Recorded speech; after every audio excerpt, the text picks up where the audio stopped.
Welcome to the Daily Plunge. We are looking at Psalm 77. Starts off, I'm crying out. I'm crying out, Lord, hear me. I'm in distress. I'm discomforted. And think about when, when the things of this world make us unsteady, right? And he's stretching out towards God. He's seeking God, seeking help from God. And all of this is good. I mean, it starts with faith. I'm looking to the God who I know and who I belong to him, and it starts off with faith.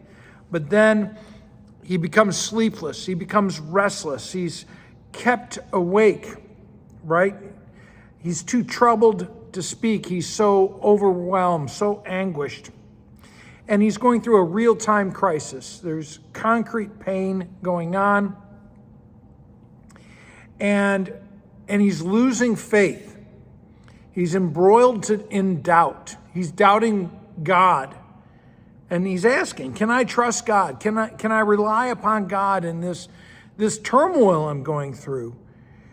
And so as he doubts God, he remembers his songs, his heart is meditating, and his spirit is questioning God. Verse 7, we pick up, will the Lord reject me forever? Will he never show his favor again? Is his unfailing internal love gone for all time? Has he forgotten, how to be loving? And so all these absolutes, you never care for me. You're forever leaving me behind. I mean, it's just sort of crazy.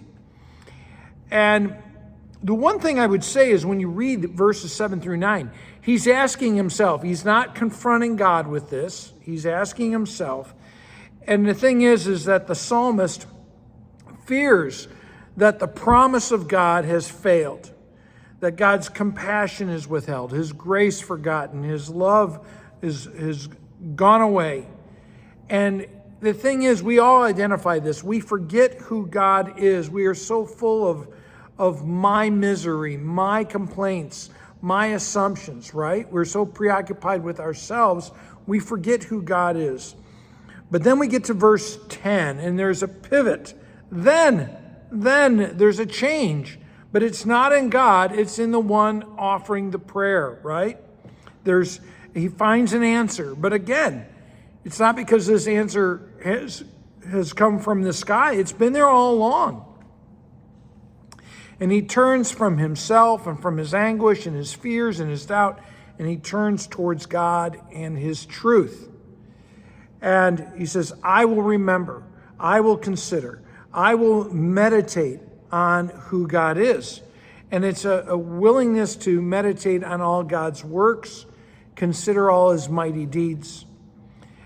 And one of the things he says is, then I remembered when the Lord acted. So it's not like God is doing something new. God has been doing what he's doing all along. But I stretched out towards God, and I remembered the character of God. What other God is great like the Lord? He is awesome. He is holy. He's the one who does miracles, who displays his power before the peoples, who redeems his covenant, his promised people, right? Jacob and Joseph.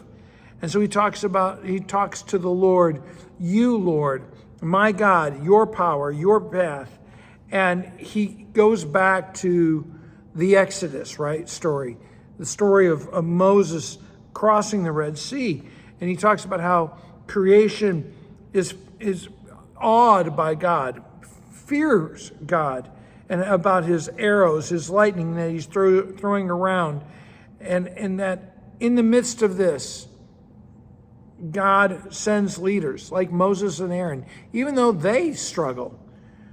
It's the same God from everlasting, the same God abiding with his people. Even though the psalmist was tempted to have doubt, he receives once again who God really is. Thanks, friends. Have a blessed day.